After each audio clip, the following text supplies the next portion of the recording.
G'day, and welcome to another episode of Big Game Small Pieces, where we're going to go through a bit of a wrap-up of the last campaign I ran. It was the Bastion of Broken Souls, and I've got all my players here online, and we're just going to quickly go over a few things that we found interesting about the campaign, and I want to ask some questions about how the players found that particular mission, particularly being high level, and kind of just explain their characters and how they like doing it.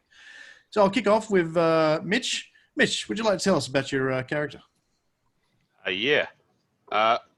Name's Mitch. I played a cleric for the first time. A level 18 cleric I started as, named Jess. It's the first time I've played a female character, and it was a lot of fun. And clerics are fairly OP. Yes, particularly in third ed with full armor and everything. No one wants to play. I should actually add, it was a cleric of the trickery domain, and I focused mainly on illusion spells. Next, we go down to Ben. Ben, you want to tell us about your character? Yeah, so I chose, because this is the first time I've played a very high level game, I stuck with what I usually play, which is a rogue. So I was a chaotic neutral catfolk rogue. Ben the dictator, and Ben the director. And yeah, so I found it quite interesting. So my character's backstory was pretty simple. He'd just been a rogue and he'd made his life's fortune and that, and was just living off that and running around doing hijinks and antics for the fun of it. Yeah, he certainly did. Ross, welcome, Ross. Want to tell us about your character? Hey guys, I'm Ross. My character, Mack, was a different race, stone child. So when all the other guys selected characters, they tended to be casters or bits, not much damage takers. So I went along the lines of the fighter for the meat shield, but sort of try to play it a bit different. So I actually went swashbuckler, to try and sort of create Captain Jack Sparrow, lawful neutral type of character. But so my character's more an adventurer / person who sails the seas. So to keep with that theme, we created for them a folding boat that had amuleted planes mounted into it, so they could sail all the different planes. That's pretty much the background of where Mack's character came from. Yes, that boat was definitely handy for getting the team around. And definitely caused chaos for you sometimes as the DM when I think the most inept person was steering it through the planes. So we rocked up at some odd planes every so often, and when you'd plan to whole couple of things on a certain plane, and hang on, we failed. We end up at this plane. You just passed straight by it. Yep. What? That prior planning? Goodbye. Yeah. Roro, you want to tell us about yourself and your character? Yeah. So I played a psion wizard Cerebremancer called Gazza from the continent down south. And he was all about getting more spells and psionics. I'm sure some people are going to be interested to know about the Cerebremancer and how you got both psionics and spells. Well, and just having that many different abilities to burn made for a caster with a fair bit of endurance. And last of all, my wife Rita. Hello. My name's Rita, of course, and my character was a Loxodon bard called Hot Daniel. This is a character I created for another campaign, and I just loved him so much I wanted to carry on playing him. And I wanted a character, well, of course, I love playing bards, but I wanted the least charismatic creature to play a bard, and that's why a Loxodon was picked. Yeah. Excellent. I think you enjoyed that character. Oh yeah, Trample is the best, the best feature. It's just a shame it doesn't carry on in high levels. All right, so that's the team. That's all my players, all friends for quite a number of years now. So I guess get into quickly. Why did we choose the Bastion of Broken Souls? It's a 18th level adventure meant to take you to 20 or 21 for 3 or 3.5 edition. Reason why I chose to do that was the last campaign I run for the group was Speaker in Dreams, a 5th level mission, which is all part of these small books, 3rd or 3.5 edition, released to allow everyone to play all the way from right at the start all the way up to level 20. But I kept finding all the campaigns we were running kind of revolved around us starting anywhere between 1 and 3 and then going up to like 5 or maximum 10. Even when we're playing other campaigns that weren't level based, such as Star Wars and a few other ones that and Shadowrun, I just feel like they're all low characters. So I thought I owed it to you to finally get those big spells, those big abilities that you always look at and you think, that's what I want, but you never get to. So we chose the Bastion of Unborn Souls. We started running that. Now, it was a really high-level campaign. I guess I'm going to hit you guys up as the players. How did you guys find it in terms of was being this high-level game-breaking? So, from my experience, probably as the meat shield, it sort of made it definitely interesting when you start getting so many more attacks. How many attacks did you get up to? Oh, where's my character sheet? I think my level base 20 melee fighter, attack was 31. plus 31 to hit. So if you're hitting anyone who has not got much armor or anything, it's like straight away hits. So if you start rolling half decent, you can start to get some like 40s and 50s to hit. Well, you went dual wield at some stage there to squeeze an extra attack or two out, didn't you? Yes, which made sense with having two sort of okay weapons, but when you start to get to the top levels, unless you've got some serious +5, +6 weapons, it doesn't. You start to get some people you come across that just absorb the damage you can potentially do.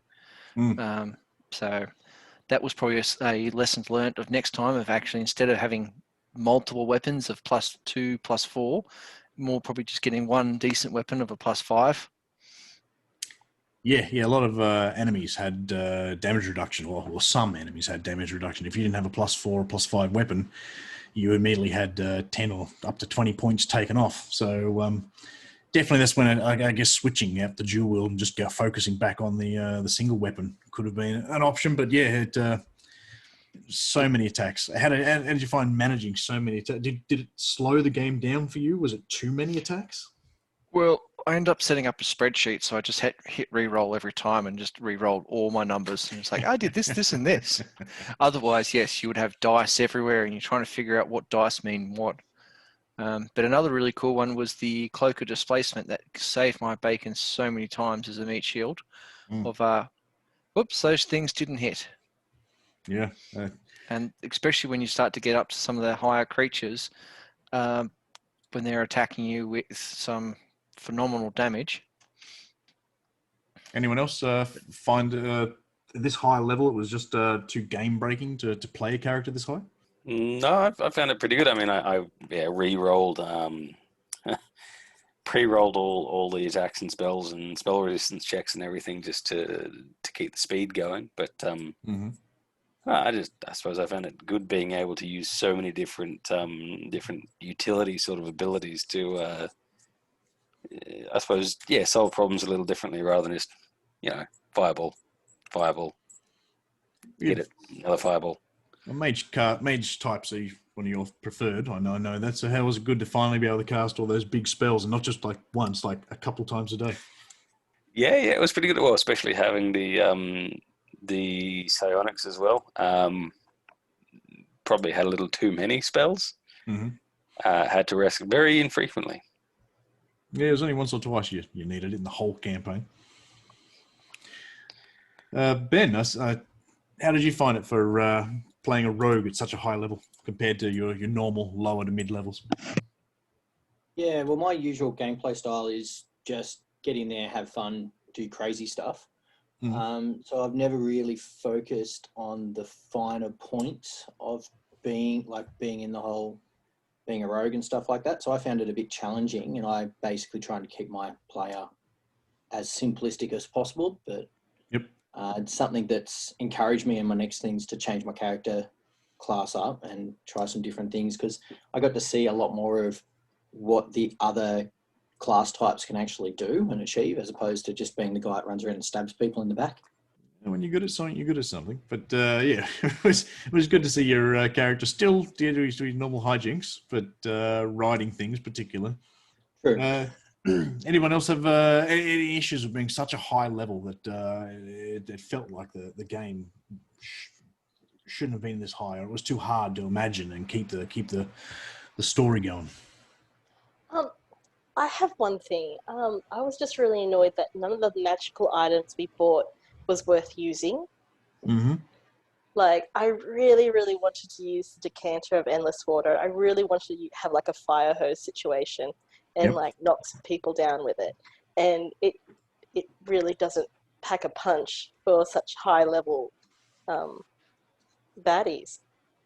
Yeah, I've seen a lot of racial abilities or low level things, like particularly poisons and alchemists in third ed really start. If you're going by the rules, there isn't enough covering to raise the DCs to the level that high characters would find these even challenging. So anything small that's particularly bardic instruments, I feel bards really got done over in third edition, being that a lot of their things tend to just cap out at low DCs. At which point everyone's just passing them, and then you're like, well, what is the point of this character? Like, I can't pull the weight that some of these other guys can. So yeah, finding low-level items, bit of a, potentially something for looking into for other people, is to find ways to raise DCs, either by raising the price of items or by finding ways to enchant to make them stronger, so that people can still use their favorite items instead of having to give up on them and just go to a +10 sword. Mitch? Just to double down on that, I purposely got 2 immovable rods. I was very much looking forward to them, and I only used them once. Yep. Because we had spells like implosion, which made. I saw you give up on that one after you used it once. You're like, well, listen. In our first fight, I used it and killed like 3 people, and went, I don't want to use that spell ever again. It seems unfair to the NPCs or the bad guys. But yeah, I'm actually the baby of this D&D group. Luke started my addiction about 2.5 years ago with 3rd edition. I've been playing 5th edition ever since, and this is my first ever 3rd edition campaign. And so to play a level 18 to 20 cleric was mind-boggling. Yeah, it's not an easy one to bring people in at such a high level. I did see Ross's spreadsheet. He sent me that towards the end, or actually when we were talking about the next campaign. And if I'd used that for cleric for all my casting stuff, it might have been a lot easier. So if I set it up, just blanket, level 3 spell has this DC based on this formula, probably would have been a lot quicker, because I got to admit, switching between spellcaster checks and all those different ones, the keywords hadn't sat right with me yet. So I was sort of sitting there going, which one's that? So 10 plus caster level plus modifier? I don't even know right now. Yes, I know but the spreadsheet, Luke, has pretty much. The formula I used was random array. So you can choose what random numbers you start between. Yep. So it's like if it was a D10, I just put 1 and 10, and has to be true. It has to be true. Has to be a full number. Yep. So. Oh, very cool. Yeah. Yeah, if I'd done that, it would have been really good. As for high level stuff, That's right. Probably the only, like, I was a bit slower than everyone else, but it's my first campaign, so I'm not going to apologize for that. But the thing that I think was missing the most for doing a high level campaign was the fact that, because like we talked about the campaign and we built our characters sort of together, but we never actually sat down and went through each other's abilities. So it was kind of weird when every time Gazza did something, we all just sort of went, "What? You did what? You Gazza can stitched do two that? back together? You've got that You read ability. Yeah, I was like, he's a better cleric than I am." It was amazing, but like, that's what I mean. Like, if we were truly friends that fought the whole way up to level 18, we probably would have been less surprised by everything going on. Yeah. That's pretty much it, yeah. I guess to continue on with that, did anyone find it, was it still challenging? Was a level 18 mission challenging enough so that you felt like either it was just a cakewalk and nothing could kill you, or you actually felt like, we've actually got to figure things out here? Or what was the challenge like for this campaign compared to others? There are a few times we got pretty low on hit points. Yeah, I got wailed on a fair bit. Yep, same with me. I believe the encounter when we followed the Salashnakakaka into her home base. Cathezar, yes, into her little Yeah, I area. like to make up words. Oh, part of Snake my- Lady. Yeah, part of my trickster cleric coming out there. But yeah, following her into her domain with all the whips and chains. Chains on the walls, yeah, 35 attacks she got. Yeah, Yeah, I think as the meat shield, I think I actually got a lot of damage that time. I think 3 One just of the went few down. times that I Yeah. I think, wasn't I the only person that escaped that room? Yes. Yeah. Yeah, like I can't remember if Rita actually went in there. I think you ran for it, or I think Mitch, Ross, and myself went in, and yeah, 3 went in, 1 came out.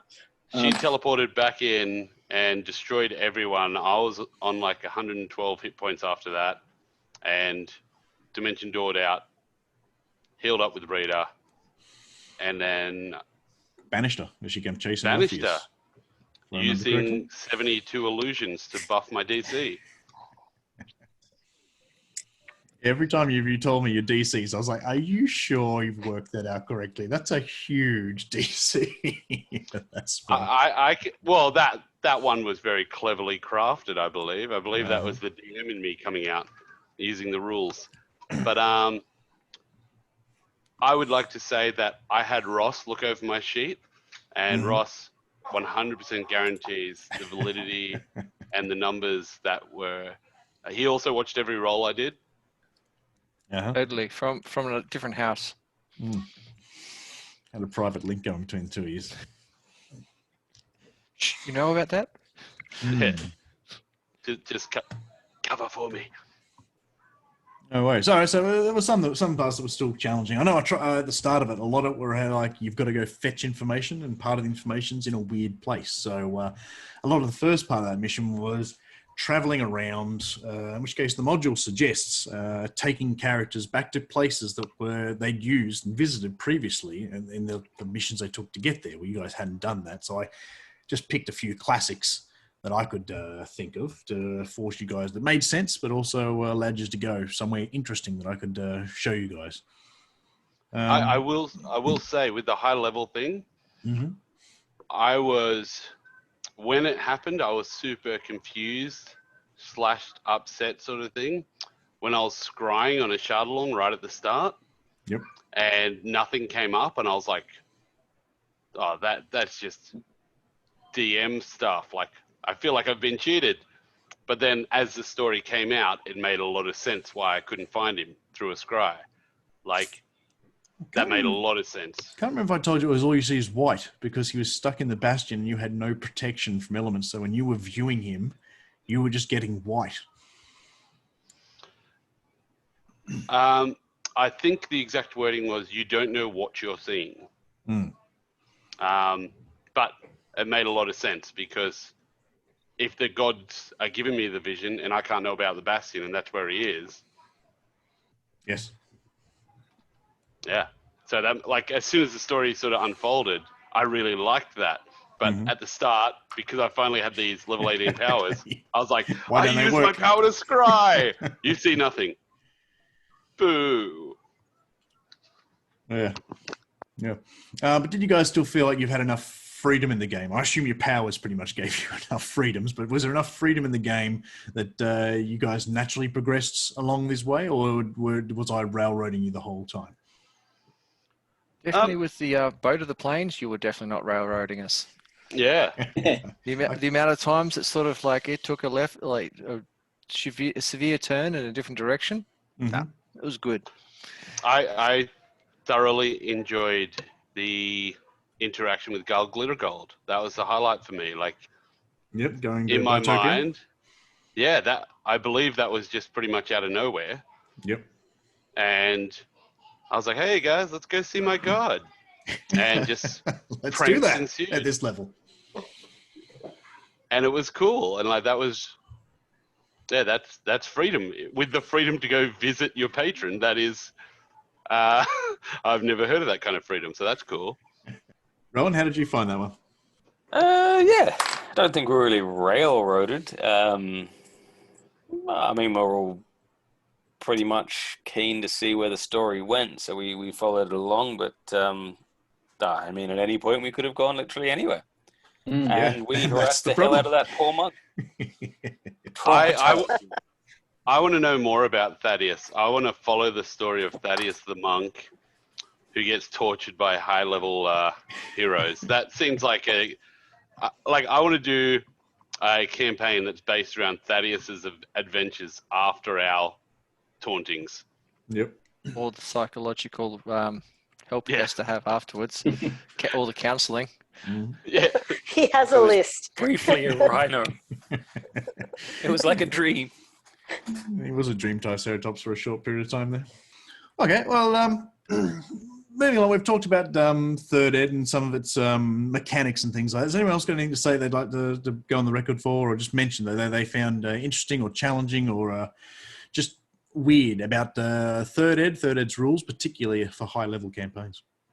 It got to a point where there was there's a lot of creatures in this campaign where their saves are bordering on, if they don't roll a 1, we can't get it. Like, there's a couple monsters like the Salazar, which I understand because super high level. But Cathezar, yeah, she's meant to be a constant harasser. Yeah, it is daunting when you're casting spells. Like, one thing about 5th edition is a lot of the time you're casting spells, the DC is 14, 15, 16, 17, 18. Yep. And their saves are like +3, +5, +6. Even dragons have them +10. So there's still like a 25% chance they're going to fail it. Yeah. I feel like a lot of these saves were like, as I'm casting it, I can feel the DM sort of smiling and not even looking at his dice. Just like, unless I roll a 1. Yeah, there was a couple who, like 20s was like what most people had. 20 would start and just go up from there for the specific characters. For the generic ones that you, some of the demons and that you would have come across, their saves were teens, reasonable. And then there was also just any random human you came across would have just had like 1s and 2s, so you'd just been able to trash those people had you chosen to do that. That's probably something I kind of regret. I think when we were in the low-level worlds, we probably could have had a lot more fun. Mm-hmm. Well, we had a lot of fun, but we could have really had some hijinks from a trickery domain point of view. And I think because I was daunted by numbers, I didn't. That's just been new. Did you find anything about the high-level campaign particularly different from a low-level? I guess not really from perspective of a bard. Mm-hmm. If that makes sense, like what I could do in terms of song and performance. Yep. Like there wasn't really much opportunity for performance or for, and I guess in the case of persuasion, like I guess when we get like to be honest, when we play, we're pretty much murder hobos. We just go straight into it, and we want to kill something. We want to go for it. But all these high powers, I've got to kill something. Yeah, and the fight scenes were interesting. Like we were able to make some damage. Yeah, so my bard skills didn't really do well in the battlefield compared to my Loxodon side that can that could smash things with its axe. How about you, Ben? No, as I said, I kept my gameplay pretty simplistic because there was a lot of more complex elements I just wasn't around. Mm-hmm. So, yeah, it did open my eyes to greater level of complexity that can be had, which I'm now starting to play with my new characters. Wanting to explore, but yeah, it was good to play something to experience what it can actually build up into. I suppose some of you would have also noticed that physical dice now get left behind when I've got to roll and count up 10d10, 10d6 or 10d10 damage. Just easy to use some sort of Apple multiplying device. So I guess now this is going to go more specifically about the mission we played. Cast your minds back as best you can over the last, I'm going to say we've been playing this one for about 4 months or so now. If I could ask all you to head on around and see what was your, and we'll keep this one as 2 parts. So there's a favourite NPC or a location. And what was your favourite part of the mission? I guess we'll go with first. Could be a fight, could be having how you dealt with something, could be a particular scene. Well, I know what I want to say, but I don't want to go first again because I'm always butting in. All right, Ross. But I don't want to go after Ross. All right. No, I'm just kidding. Go for it. Thinking one of the NPCs was the gear world that we went to get some stuff that Mechanist. I think, that Rowan managed to keep them all occupied with me buying stuff, being the lawful neutral. Yep. Whilst they looted the whole place. Rowan was teleporting items out of the shop into his hot little hand. So it was sort of the interesting one of all those little mechanist drones around the place that were really, really cool. Just totally a bit more left field. So it was really cool to jump between the planes and actually be able to interact with so many different bits and pieces, which was really cool. Favorite part of the mission? Probably some of the more random stuff in the library when Mitch and that was sort of annoying the hell out of the monk, that is. Yeah. And always coming back to him.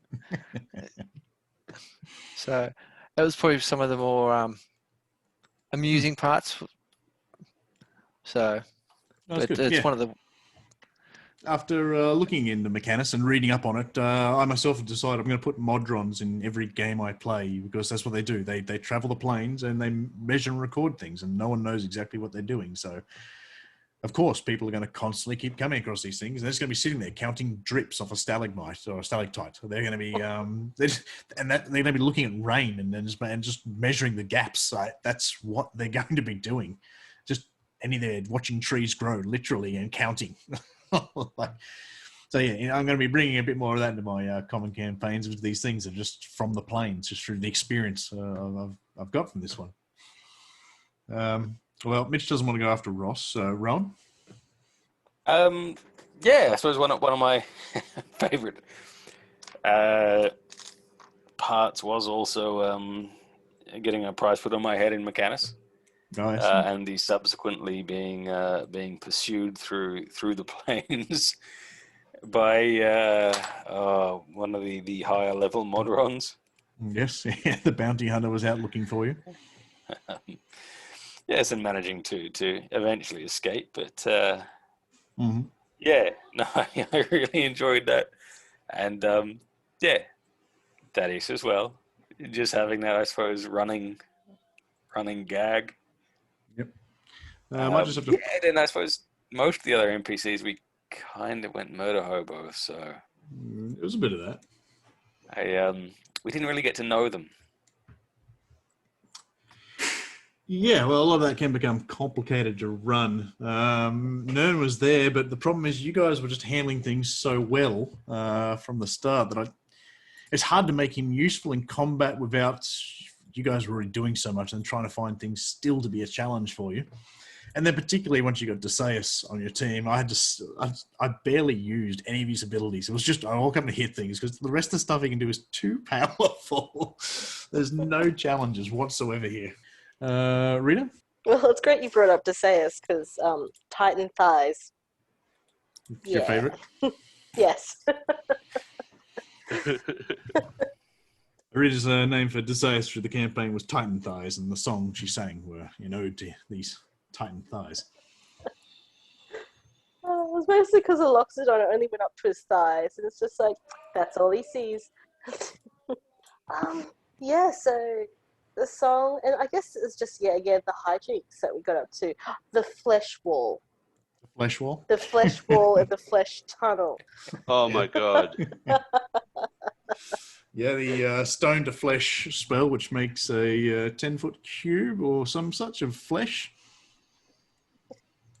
Rowan cast on a wall to get thinking. Easier to go through flesh than stone. It was easier. It's I think- messier, but Very messy. Are we able to like put a picture up of Ben coming through that from that? I believe you got a photo of Ben coming through some flesh. Okay. Well, next, I guess, Mitch, do you want to go last, or you want to go now? Oh, I'll go last. Yeah, last. Ben, tell us what was a favorite location, scene, thing you did, and something you mostly enjoyed, an NPC or something that worked out really well.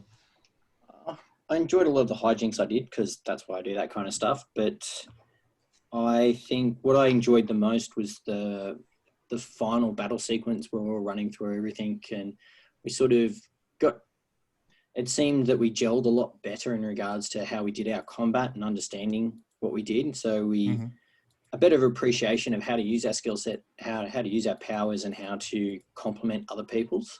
Yeah. So my previous game playing style as a rogue would be to basically barge into the room and start stabbing things, and then wait for everyone to flood in and then move into a flanking position. Found that I couldn't do that this time around because it's too high. But knowing how to, and then just seeing everyone else play together and how it all came together towards the end would be my highlight. That's good. I was concerned you guys were just becoming too powerful. You were just ignoring each other and just doing your own things and just happened to be like playing parallel, not playing together. Mitch, what was something you loved about the game and an NPC or a scene you particularly? I particularly loved how OP illusion spells are in 3rd edition. Yep. In 5th edition, they're very easy to break. Like a lot of the time, once you touch them, you realize they're not real or whatnot. Whereas in 3rd edition, you get a -2. So, yeah, having like my favorite NPC to interact with, surprisingly enough, is actually the Cathezar, or as I like to call her, the Slassinger. Yep. And yeah, so after our first initial combat with the Slassinger, trying to take out Hot Daniel, I loved the fact that my feats of quickening, sending, and scry, I was able to actually find the Slassinger and then talk to her, like see her room and send her message, like love messages, just to annoy the hell out of her. And then, like, I really love the bed. Like when I scried on her room and you were describing it, you're like, oh, there's a bed filled with roses. And I was like, go on. And there's chains on the wall. Go on. Tell me more. Who's that bed for, DM? What's going on? I was so fascinated by that bed. But I do think my favorite interaction with the Slassinger was being able to cast the spell Screen, which I don't know if that messed up the gameplay too much, but being able to cast Screen, which basically hides our whole group from scrying. Yeah.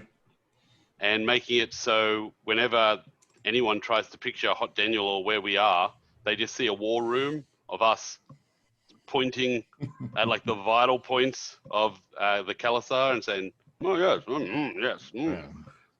So some of the high level illusion spells were amazing, but having a quick cast, scry and sending really made an awesome combo. So that was one of my favorite things.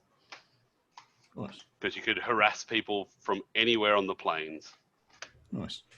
And I want to say probably of all the spells I cast, those 2 spells, Screen, Mislead, and Sending, I think I cast them all like 30 or 40 times. Like that was just... Mislead all the time. I kept forgetting you were using mislead. It was a screen. It was an image. And I'm like, God damn it. It's amazing. But anyways, that's me. I love the Cathezar, and I loved her little dungeon room, beds, flowers, teleport. Yeah, that was fantastic. That was my favorite part of the game. Yeah, if she'd managed to catch one of you in that first assault, that's where they would have been locked up. And she had a little dungeon in there. Oh. That's who the bed was for. Hot I like Daniel. how you hijack the bed. Yeah. You needed to carry everyone's unconscious bloody body. Animate objects is a lovely spell. Oh yeah, the a lot of the spells at our level last for like 3 Hours. rounds plus caster levels. Yeah. Something like that. It's amazing. Or 1 hour plus caster level hours. Yeah. You get a good length of time out of a lot of the spells as they keep going up. Yeah. 18 hours for Screen. Very good. Before we move on, does anyone have anything else that particularly comes to mind they really enjoyed about that campaign? Oh, when Jess was disguised as a god. Oh, yes, disguised as Helm to trick Echo into gaining access to the 5th layer of Pandemonium. Who was there trying to convince Helm, like, persuade and whatever. The only thing that changed her mind. I honestly enjoyed trying to play a girl for the first time because it was very funny. Like, right off the bat, I was doing it all the time. And then I'd be away with work when we're doing it in a hotel room that people on the other side of the wall could hear me. And all of a sudden, Jess's voice went very, yeah, I'm just doing some work. Just, man stuff. Yeah. Well, I'd like to go around now and ask, now you guys went through it all, what was your actual impression of the story? Did the story make sense? Did you understand the story? Was it able to continue through, or did you have no idea and you just follow on everyone else? I'm kind of half and half. Yeah. Like, following the story. Like, I you know me, I'm terrible with names. Mm-hmm. So I have to make up names in order to actually remember a character. Yep. So the Shark Dragon, the Snake Lady, Titan Thighs, Slassinger. Nurn. Yeah, I'm a little with Rita. It's like the story was great and actually having a path, but sometimes I probably got a little bit sidetracked on other things, or probably not paying as much attention to some things. It's also playing a game over 3-4 months. You forget what's the go with this guy? Why are we doing this again? Having a few notes on the side of my character sheet, you're like, okay, what's this gibberish mean? A month or so later, you're like, who's this? So, why do I have to repeat this chant? What's going on? I would honestly, one point that I did really enjoy was when Nurn got killed and set on fire and smashed by a Titan hammer, and we all just sat around joking about it, like in mid-combat, basically wasting turns. Like, should we revive him? No, let's. He was evil, right? Yeah, good. Yeah, but if I was to change the story at all, I would probably make it at the start. Nurn tries to attack Hot Daniel, and the Cathezar slices him. Like, so Nurn comes out of nowhere, Cathezar slices him, and then he's dying. Like, so that's set in motion. He's going to die. Yeah. And then after she disappears, or we fight her and she gets away or whatever, Nurn's dying breath sort of thing. He's like, he sort of explains what's happening. Yep. Because it was one of those things that it probably made it harder for you as a DM to sort of maintain all those relationships and all that sort of thing. If he was an evil guy, that his last act of evilness is to basically screw up the other side's plans,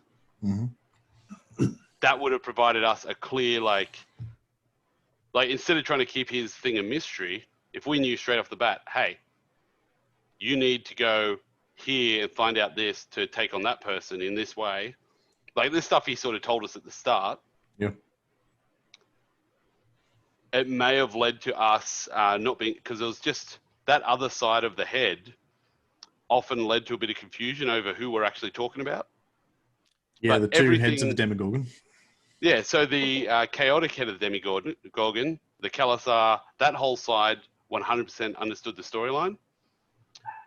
I get the storyline now that we know it, but Nurn's character and Nurn's sort of, because there's so much knowledge we don't know on the side and he's traveling with us, Yeah.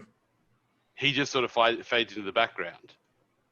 Yeah. If he actually did that all at the start, like if he got attacked, Cathezar saw him into, trying to do stuff, and she stopped him and then got away, and his last words were like, hey, she's trying to kidnap blah, blah, blah, blah.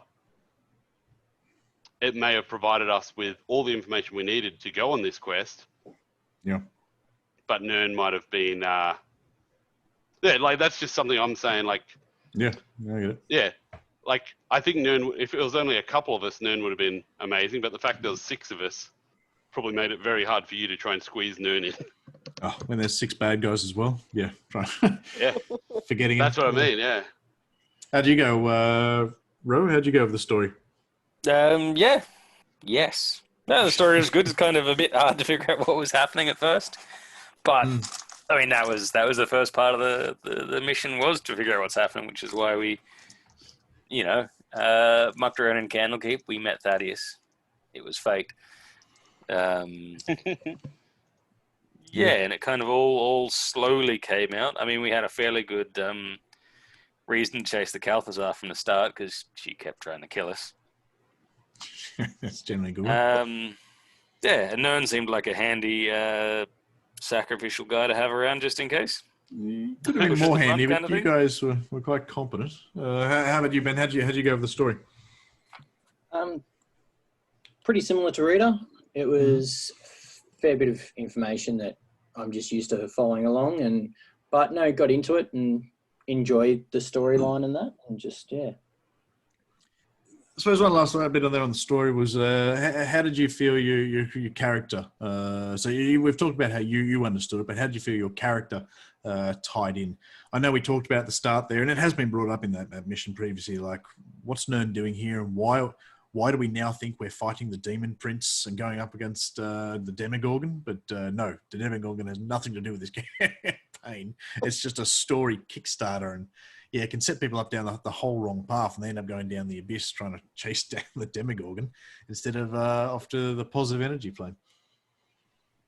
But I guess, yeah, how did you guys go with, how did your character feel traveling around like this and actually going through this mission? Yeah, I suppose for me, it was more, I built my character around like the premise that we're all ridiculously high level. We've all gotten together every year to go off and campaign and just have some fun. And then we sort of stumbled into this and we're like, yeah, let's go do this. And I was just, because that's what my character was. Like, he's set up and made everything. It's now just for fun and adventure, as opposed to, so that's how I played my character, just going in there and whatever, let's just have some fun and do some stuff. Sounds good. Rita? Yeah, I think Hot Daniel would probably be more concerned about that he doesn't want to die. He doesn't want to be attacked by a very powerful snake lady. And I guess he wants to solve the mystery of why all of a sudden you're being attacked. Yeah, that was just a dice roll to see which one of you was the chosen one. It landed on you, so you're the chosen one. Yay. Rowan, how'd Gazza find his travel through the plains on this mission? Yeah, well, I mean, high-level caster. Probably hopped around the plains a bit, getting to level 18. So we thought, cool, another opportunity for more extra planar loot. And magical artifacts. Yeah, there's a few on we handed out. Then I started rolling, and we got weird stuff as well. Mitch, A random golden statue, I think. yeah, yeah, just little things as they keep popping up in the art column. Mitch, how'd Jess go? Great. I think at the start would have been the first time that her deity Garl Glittergold failed her, so that would have been a bit weird. Mm-hmm. It was amazing to meet her deity and pull pranks on him, and then him do the same to her, and then him do the same to her. That was great. Absolutely fantastic. The only thing, I did make a bit of a backstory, and yeah, so her name was Jess, as in jester, but had we actually done any chatting around or anything like that, me speaking to you about it, that wasn't actually her real name. That was just a name she gave herself. That is handle. Yeah, because she wanted a name that was funny, but her real name is Joanne Carr. Mm-hmm. Or Joker. Yeah. I was thinking Harlequin when you're saying Jester. Yeah, Jester and Joker. But I think she was worried about her friend. That's why she cast Screen, and although she didn't show it all the time, she had a lot of fun with her friends, even if it did involve polymorphing them and riding them into battle. So I think she was fine. Basically the mission involved her protecting her friend and bringing life back to children, so it's sort of right up cleric alley. Sounds good. Yeah. Ross, how did Mack go on this quest? What was he like to play? Did he work? Did he blend in? I think he sort of blended in a bit. He was sort of the wandering, the Stone Child race are a bit wandering loners. So I think he quite enjoyed sort of wandering pre meeting up the group, wandering the plains and doing bits and pieces. So tagging along with these mad people as they tried to save the children's souls. Yep. Yeah, so I think there was that well. fact that no one was being born, right? Yeah. For the last 6 months. Yeah. We don't have kids. It's okay. Loner hobos. Mm. No one could love us. Let's go kill something. So, that's good. Good. We got all new characters coming up in our next campaign. But as before we wrap this up, I just want to know, was from what you saw of the retellings and replayings, was there anything that I missed that your character did, and you're just like, that was a thing for me, but it didn't either got missed on my radar or I just couldn't remember it. Well, I'm going to have to skip this one because I'm probably guilty. I haven't watched too many of them. Sorry. This is how I found out. This is when you could have said, and Ross did whatever, or Mack did this. Yeah, whoops. I did watch all of them, and you covered Jess. I think because Jess's antics were very out of the ordinary. You covered pretty much everything. I don't like the sendings and the scryings, not so much. Mm-hmm. But that's more just us having fun role-playing and stuff. It wasn't so much something you could convey very quickly over those sort of things. So, during their retellings, you'd say, just scryed and discern location and found out where the Cathezar was. Yep. And would teleport there. Whereas there was a whole scene where I was messaging her and what was it? Where is it? Hey, it's me, Jess. I was just wondering why you attacked my friend Hot Daniel. You seem angry. What's wrong? But so that was lots of fun, but not disappointing you missed it because it totally wouldn't have made sense in that format. So, no, I think you covered it pretty well. That's good. And did I miss anyone else doing anything that they felt never made it into the show that potentially should have? No. I think Ben crawling out of the stone to flesh was one of my favorite visuals from that whole series. That was If pretty in good. fact, if that was just like if I was redoing it, that would be like the cover shot of that whole thing. Like that was amazing. That was just as Archie was explaining, you sticking out and you failed your agility check and you're half hanging out through. I couldn't stop laughing. That was great. Certainly a vivid image. Yes. A visceral image, perhaps. Both. I was looking at getting some sort of gack to put behind it, which all would have come out with it. But I thought, no, I don't have time to do this. I've only got so much time to get these things done and out. So that'll do. The end of a balloon over a tube of toilet paper. Done. Well, in that case, I guess just to wrap up, so anyone who listens to this later and watches it all the way through and wonders what happened to your characters after the event. The last episode's yet to be created. I've done a lot of prep for it, but the last one is yet to be published, which is at this time of creation, where we go up against Ashardalon.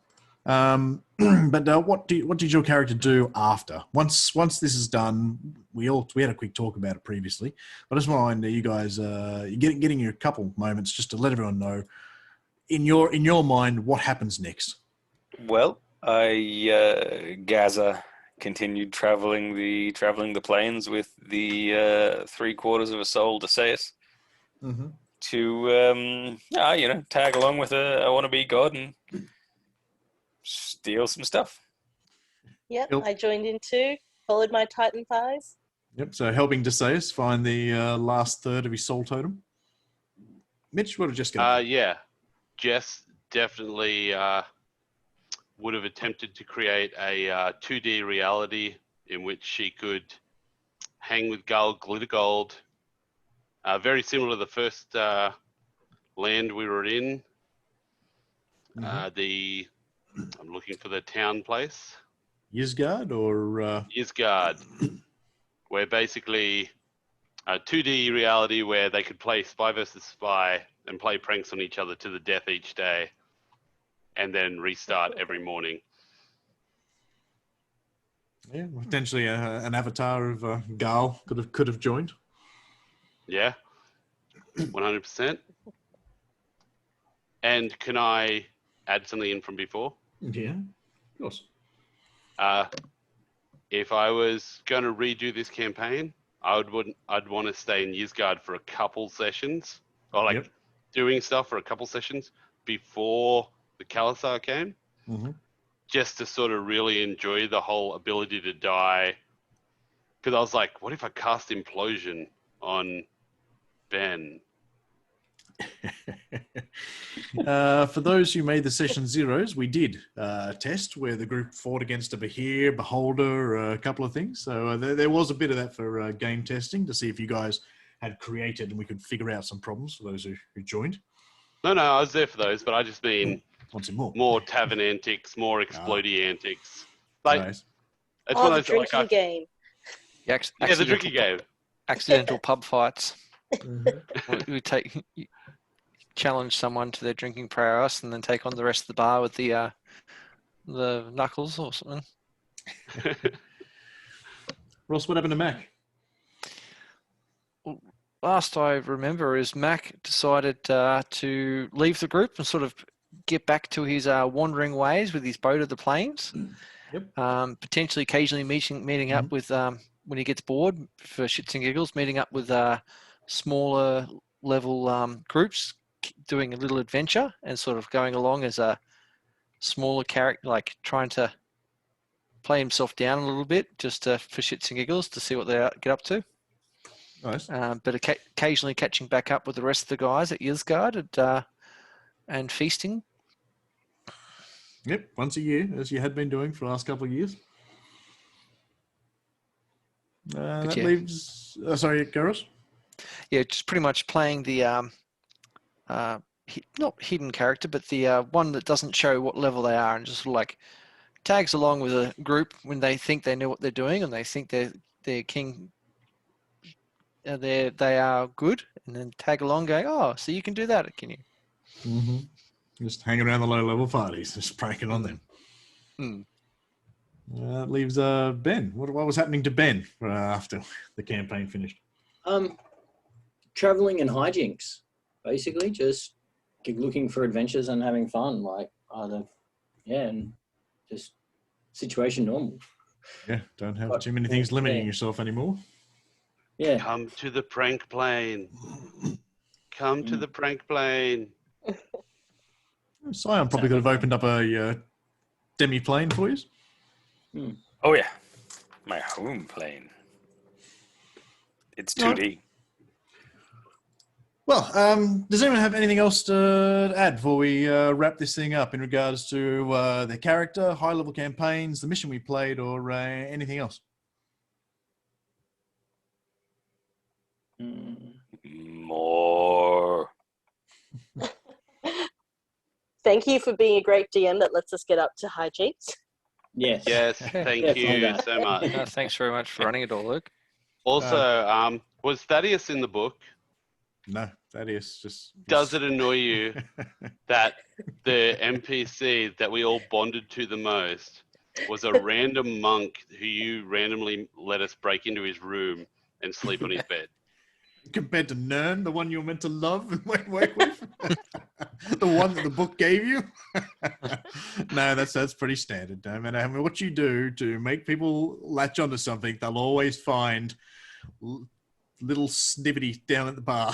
And I think there's a couple of memes about that goblin that everyone just like, oh my god, that guy. One final question. Yep.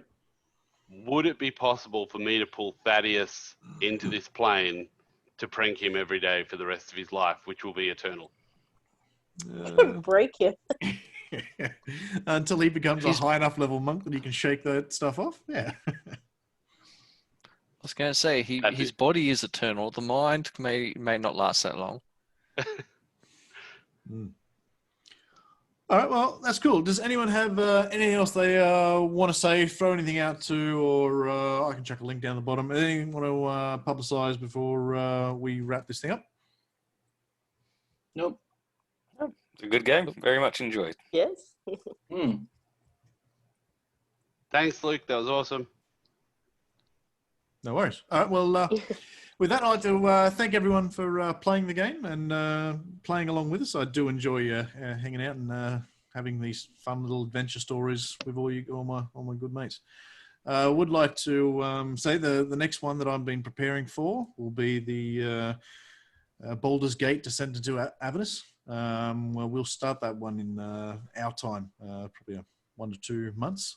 And currently, we've been playing Rowan's. Been running the Tomb of Horror for us as a 3rd edition campaign, which we're all thoroughly enjoying. And I don't know if you've died yet. You're letting me down. I expected more of you to die. I did expect. We are naked, though.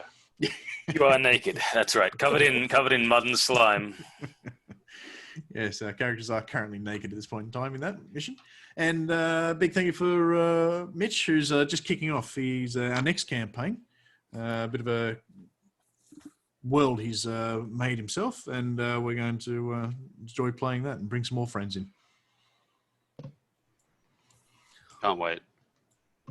All right, well, with that, thank you everyone for being here. Thank you for going through. This is something different I thought we'd try and potentially use on some of our big campaigns, a bit of a wrap-up, just for pointing down any notes that might have been missed. Even if we, I don't create them, maybe we might even do this and just put a little thing, throw it up, just to remind ourselves of some great fun we had.